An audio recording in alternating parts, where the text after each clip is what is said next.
ஐயா ஐயா அப்படிலாம் கோவப்படாதயா. அதெல்லாம் எதுவும் அஹ், அவங்க தெரியாம பண்ண தப்பு.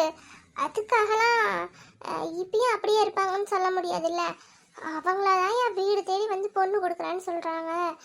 அவங்களுக்கும் எவ்வளவோ கோடான கோடி சொத்து இருக்கு. அவங்க நினைச்சிருந்தா பணம் தான் முக்கியம் நினைச்சிருந்தா பெரிய பெரிய இடத்துல கூட அவங்களுக்கு பொண்ணு கொடுத்துருக்கலாம்ல. சொந்தம் விட்டு போயிடக்கூடாதுன்னு தானே நம்ம வீட்டில் வந்து பொண்ணு கொடுக்கணும்னு ஆசைப்படுறாங்க. அத்தையும் நினச்சி பாரியா. அத்தெல்லாம் உங்ககிட்ட பாசமாக தானே இருந்தா. நீ அவளுக்காக வச்சும் யோசிக்கலாம்ல. அவள் பொண்ணு நல்ல பொண்ணு தான்யா. கிருஷ்ணாலாம் நான் போயிருந்தப்ப எப்படி என்னை பார்த்துக்கிட்ட தெரியுமா. நல்ல பொண்ணுயா அவ. நீ நினைக்கிற மாதிரிலாம் இல்லை. அவங்க அப்பா தான் அப்படி இப்படின்னு இருந்தாலும் பொண்ணு நல்ல பொண்ணுயா. நீ என்னன்னு யோசியா. அவளுக்கு கல்யாணம் பண்ணிக்கோயா. நம்ம குடும்பமும் ஒன்று மண்ணா இருக்கும். அதனால தான் பாட்டுச்சுன்னா நீ கேட்ப தானே. என் சொல்லுக்கு என் பேரன் கட்டுப்படுவான்னு எனக்கு நம்பிக்கை இருக்கு. என்ன சொல்ற நாராயணி, நம்ம கல்யாண பேச்ச ஆரம்பிச்சிருவோமா? பாட்டி, உங்களுக்கு நான் சொல்றது புரியலையா? என்னாலாம் அவங்க பொண்ணை கல்யாணம் பண்ணிக்க முடியாது. முடியாதுன்னா முடியாது. எனக்கு அவளை பிடிக்கல. புரியுதா உங்களுக்கு? இந்த கல்யாண பேச்சு அது இதுன்னு திருப்பி என்கிட்ட வந்தீங்கன்னா என்னாலலாம் ஒத்துக்க முடியாது.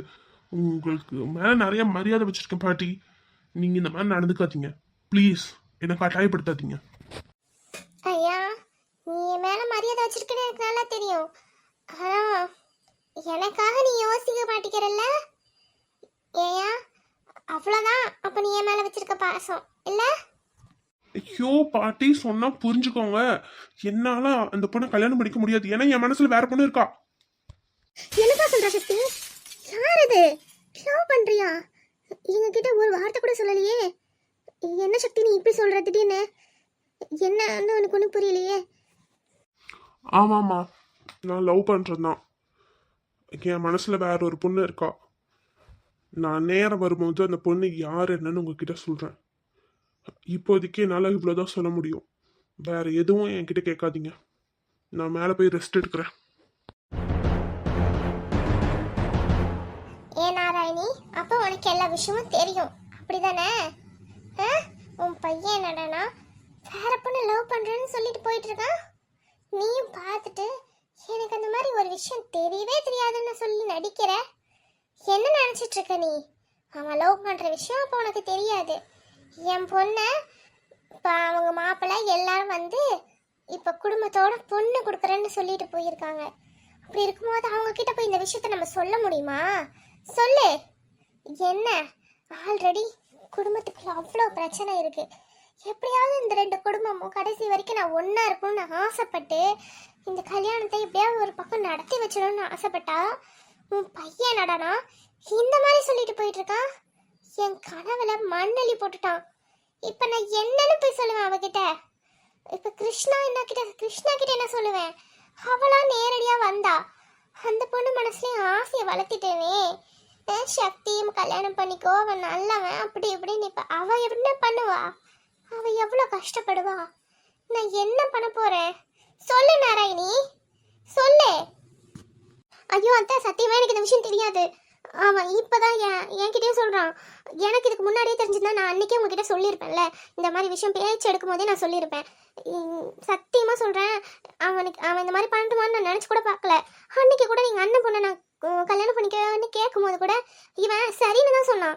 அதுக்கப்புறம் அவங்க வீட்ல இருந்து இல்ல இப்போதைக்கு கல்யாணம் வேணாம் தள்ளி போடுங்கன்னு சொன்னப்பையும் நாங்கள் சொன்னோம். அப்பா இந்த மாதிரி இப்போதைக்கு கல்யாணம் வேணாப்பா, நம்ம இன்னும் 2 வருஷம் கழிச்சு வேற நல்ல பொண்ணை கூட பார்க்கலான்னு சொல்லி உங்க பையன் தான் பேசினாரே. அப்போ கூட அதுக்கும் சரின்னு தான் சொன்னான். இப்போதான் வந்து இந்த மாதிரி சொல்றான். அவன் மனசுல யாரோ ஒரு பொண்ணை லவ் பண்றேன்னு. சத்தியமா இந்த விஷயம் எனக்கு தெரியவே தெரியாதத்த. நான் நடிக்கலாம் இல்லை, என்ன நம்புங்க. என்னமோ போ. இப்போ நான் என்ன பண்ண போறேன்னு எனக்கு ஒன்றும் புரியல. இப்போ நான் என் பொண்ணு வீட்டில் என்னன்னு சொல்லுவேன்? என் மாப்பிள்ளைகிட்ட என்னன்னு பேசுறது? ஒன்றும் புரியல. எனக்கு தலையே சுற்றிக்கிட்டு வருது. இப்போ அவகிட்ட நான் ஃபோனு போட்டு பேசணும் முதல்ல. அதுக்கப்புறம் தான் என்ன பண்ணுறதுன்னு முடிவு எடுக்கணும். எனக்கு ஒன்றும் புரியலப்போ. எப்பா எப்பா எப்பா எப்பா என்ன சுகமாக இருக்குது. இந்த மாதிரி தென்னை மரத்துக்கு அடியில் உட்காந்துக்கிட்டு தேங்காய் தின்னுக்கிட்டு இளநியை குடிச்சிக்கிட்டு நல்லா இருக்குது போங்க. லட்சக்கா, உங்கள் தோட்டத்து இளநீ செம்ம டேஸ்ட்டு, சூப்பராக இருக்குது. இந்த தேங்காய் கூட நல்லா தான் இருக்குது. உங்களுக்கெல்லாம் அடிக்கடி வாழ்வு தான். இந்த மாதிரி வந்து ஜாலியாக இங்கே அடியில் தென்னை மரத்துக்கடியில் படுத்துக்குவீங்கல்ல, நல்லாயிருக்கும். அப்படியே என்ன காற்று ஜில்லு ஜில்லு ஜில்லுன்னு அடிக்குது, தூக்கமும் சொக்கிட்டு வருது. அப்பா நான்லாம் முட்டைன்னு அப்படியே சாஞ்சு தூங்கிடுவேன். ஏக்கா இங்கே நல்லா இருக்குதுக்கா உங்கள் தோப்பு. ஆ, நான் நல்லா படுத்து மல்லாந்து தூங்கிவிட்டா இருக்கிற வேலையெல்லாம் யார் பார்க்கறது? என் சவுண்டு சொல்றதுக்கு என்ன வாயா வலிக்குது? தோப்புனா சும்மாவா? அத்தனை வேலை கிடக்குது. டெய்லியும் தண்ணி பாய்ச்சணும். இது பார்த்து பார்த்து எதனா நோய் வருதா என்ன ஏதுன்னு பார்த்து பராமரிக்கணும். எதனா மருந்து வாங்கிட்டு வந்து அடிச்சு விடணும். அது மட்டுமா, எங்க பார்த்தாலும் திடீர்னு மட்டை காஞ்சி விழுவோம், தேங்காய் விழுவோம். அதெல்லாம் பார்த்து பார்த்து போட்டு வைக்கணும். இல்லைன்னு வச்சுக்கோ, எல்லாத்தையும் இந்த குரங்கு வருது பாரு, எல்லாம் பிச்சு போட்டு தின்னுட்டு போயிடும். அதுக்கப்புறம் அதெல்லாம் பார்த்து தான் வைக்கணும். அப்புறம் காய் காய்ஞ்சி போச்சுனாலும் கெட்டு போயிடும். அது காசு ஆகாது. காயோட மதிப்பை பொறுத்து தான் காசு. அதுக்கேற்ற மாதிரி பார்த்து பார்த்து எல்லாம் இறக்கி போடணும். எவ்வளோ வேலை இருக்குது. நான் ஜாலியாக அண்ணாந்து படுத்துக்கிட்டு கிடந்தா இந்த வேலையெல்லாம் யார் பார்க்கறது? சொல்றவளுக்கு என்னம்மா, நீ வந்து நல்லா வேணா படுத்து மல்லாந்து கடை. உன் வீட்டில் உள்ள வேலையை உன் மாமியார் பார்த்துக்குவாங்க, உன் பிள்ளைங்களையும் மாமியார் பார்த்துக்கிறாங்க. எனக்கு அப்படியா? என் வீட்டு வேலையை நான் தான் பார்த்தாகணும், தோட்டத்து வேலையை நான் தான் பார்த்தாகணும், என் பிள்ளைங்களையும் நான் தான் பார்த்தாகணும். என்னால அப்படி படுக்க முடியாது தாய். எனக்கு அம்பட்டு வேலை கிடக்குது. ஏதோ இப்போ இன்னைக்கு கொஞ்சம் ஃப்ரீயா இருக்கிறதுனால வந்து இப்படி உட்காந்து கிடக்குறேன். இல்லைன்னா என்னத்துக்கு எல்லாம் மாட்டையெல்லாம் அரைச்சி சரிச்சு போட்டு எல்லாம் சீவிக்கிட்டு விளக்கு மாதிரி பின்னிக்கிட்டு கிடந்திருப்பேன். சும்மா கிடக்கிறமேன்ட்டு தான் வந்து உட்காந்தேன். அதுவும் இல்லாமல் இன்னைக்கு ஆடி பெருக்குல்ல, சாயந்தரம் தேங்காய் சுடணும் பார்த்துக்க. அதுக்கெல்லாம் தேவையான பொருளெல்லாம் ரெடி பண்ணி வச்சுட்டு வந்து இங்கே உட்காந்துட்டு கிடக்குறேன். போகணும், போய் சாயந்தரம் பூஜையை போட்டு தேங்காயை சுடணும். ஆமாக்கா, ஆடி ஒன்று இன்னைக்கு. அதுவும் ஆடி ஒன்று ஆடி பெருக்கு இன்னைக்கு வெள்ளிக்கிழமையே வந்திருக்கு. மிக சிறப்பு இன்னைக்கு, ரொம்ப சிறப்பான நாள். அதனால நானும் தான் வீட்டில் பூஜை போடுறதுக்கு எல்லாம் எடுத்து வச்சுட்டு ஆடி பெருக்குக்கு தேங்காய் எல்லாம் ரெடி பண்ணிட்டு வந்தேன். இனிமேல் தான் போய் தேங்காய் சுடணும். நல்லா இருக்கும் பார்த்துக்காங்க. அப்படியே உங்ககிட்ட கூட இன்னும் 2 காய் இருந்தால் கூட எக்ஸ்ட்ரா வாங்கிட்டு போகலான்னு தான் வந்தனாக்கும். அப்படியே மறந்தாப்புல பேசிட்டு உட்காந்துக்கிட்டேன். எல்லாம் பூர்ணெல்லாம் ரெடி பண்ணிட்டேன். போன உடனே எல்லாம் பூஜை போட்டு சாயந்தரம் நேரத்தில் சுற்ற வேண்டியதான். நான் ஒரு 5-6 மணிக்காட்ட தான் போடுவேன், பூஜை போட்டு தான் சுடுவேன். அதனால பிரச்சனை இல்லை. நீங்கள் எப்படிக்கா? சாயந்தரம் தானே? ஆமாம்மா, சாயந்தரம் தான் சுடணும். எல்லாம் சுற்றி முடிச்சு தான் சாயந்தரமா பூஜை போட்டு எல்லாம் எடுக்கணும். எடுத்து அக்கம் பக்கத்தில் இருக்கிறவங்களுக்குலாம் கொஞ்சம் கொடுக்கணும். ஒரு 6-7 காயாட்டம், 7 காய் ஒத்தப்படியில் தானே சுடணும். அதனால 7 காயாட்டம் போட்டு வச்சிருக்கிறேன்.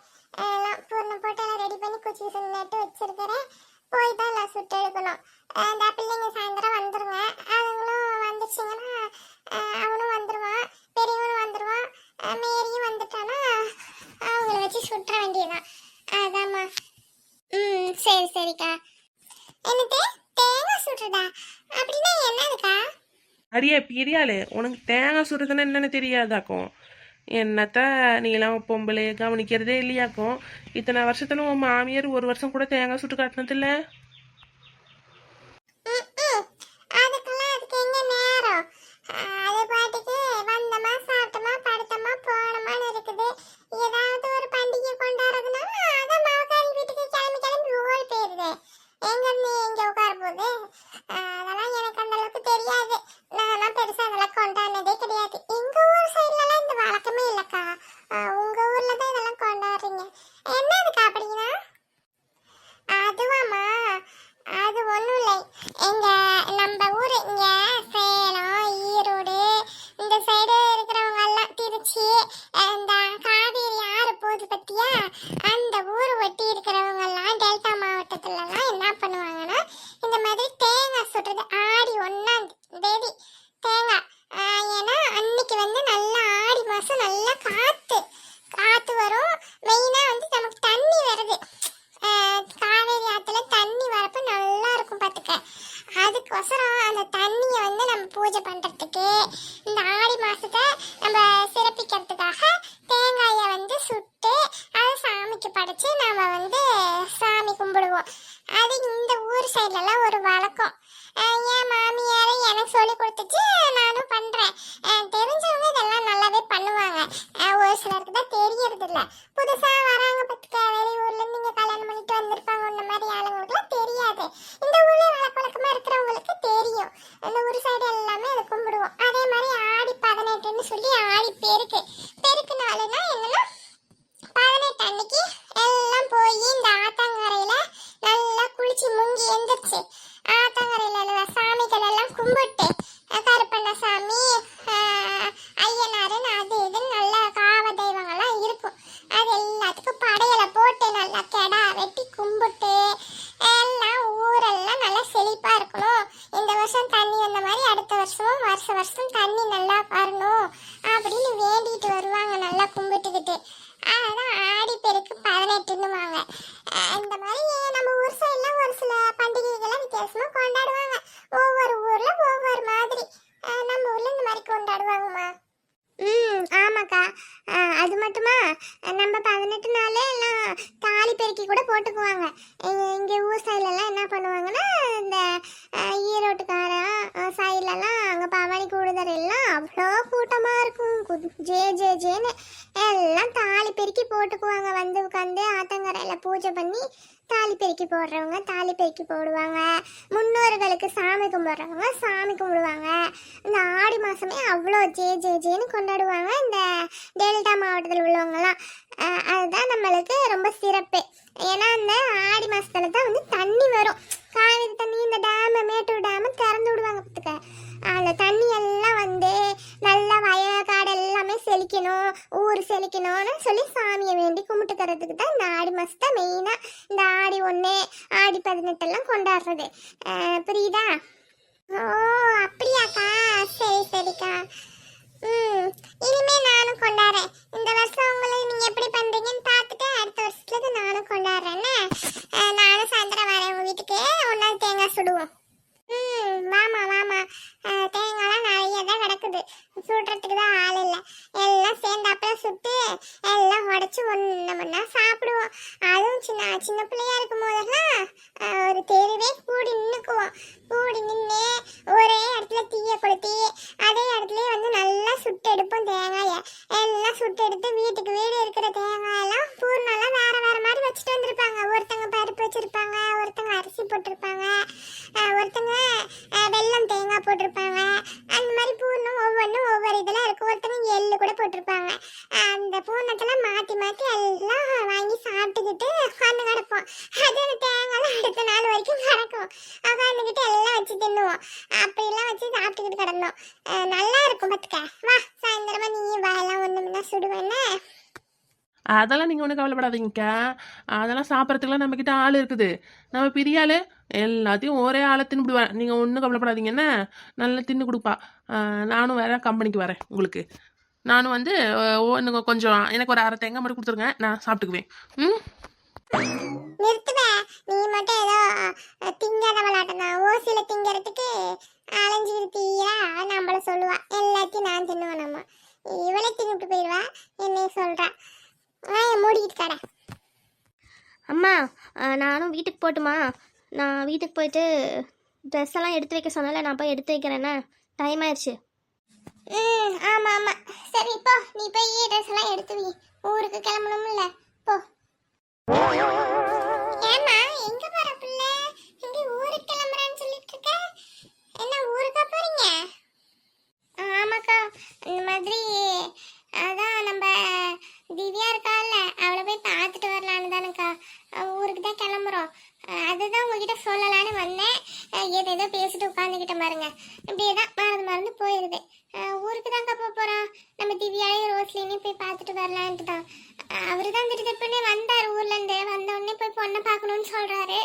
அதான் ஒரு 8 போய் பார்த்துட்டு வந்துடலான்னு. இதான் இன்னைக்கு நைட்டு கிளம்புனோம்னா 2 நாள் போய் இருந்துட்டு என்ன ஏதுன்னு பார்த்துட்டு வரலான்னு. நீங்களும் எதனா ரோஸ்லினை பார்க்க வரணும்னா வாங்க. எங்கள் கூடயே காரில் தான் போகிறோம். வர மாதிரி இருந்தால் வாங்க. அப்படியா? இன்னைக்கு தான் போகிறீங்களாக்கும்? இல்லைம்மா, வீட்டில எல்லாம் வேலை கிடக்குது இல்லை. ஏதாவது அந்த சாமி கும்பிட்ற வேலை இருக்குது. அது இதுன்ட்டு பிள்ளைங்கள விட்டுட்டு வரவும் முடியாது அவர்கிட்ட தனியாக. இதுங்க இருந்துக்காதுங்க. அவளுக்கு வேற எக்ஸாமு இதுன்னு சொல்லிக்கிட்டு கிடந்தா. அதனால தான் நீங்கள் போயிட்டு வாங்க. நான் அவளுக்கு நான் இது மட்டும் கொடுத்து விட்றேன். தின்பண்டம் மட்டும் அதை மட்டும் அவள்கிட்ட கொடுத்துரு. ரோஸ்லின்கிட்டையும் திவ்யாலையும் வச்சு சாப்பிட சொல்லு. தின் தின்பண்ட வச்சிருக்கிறேன் எடுத்து, அது வேணா தரேன், எடுத்து கொடுத்துட்றேன். அப்புறம் ஏதோ ஒரு ட்ரெஸ் புதுசா எடுத்து வச்சிருந்தா, அது போடவே இல்லையா, இங்கேயே வச்சுட்டு போயிருக்கிறா. அதை ஏன் கொடுத்து விட சொன்னா, போன டைமே எடுத்துட்டு வர சொன்னா, நான் மறந்துட்டேன். இந்த டைம் இப்போ நீங்க போறீங்க மாதிரி இருந்தா நான் கொடுத்து விடுறேன், அதையும் கொண்டு போய் கொடுத்துருங்க என்ன, அது மட்டும் கொடுத்துருமா. ம் சரிக்கா.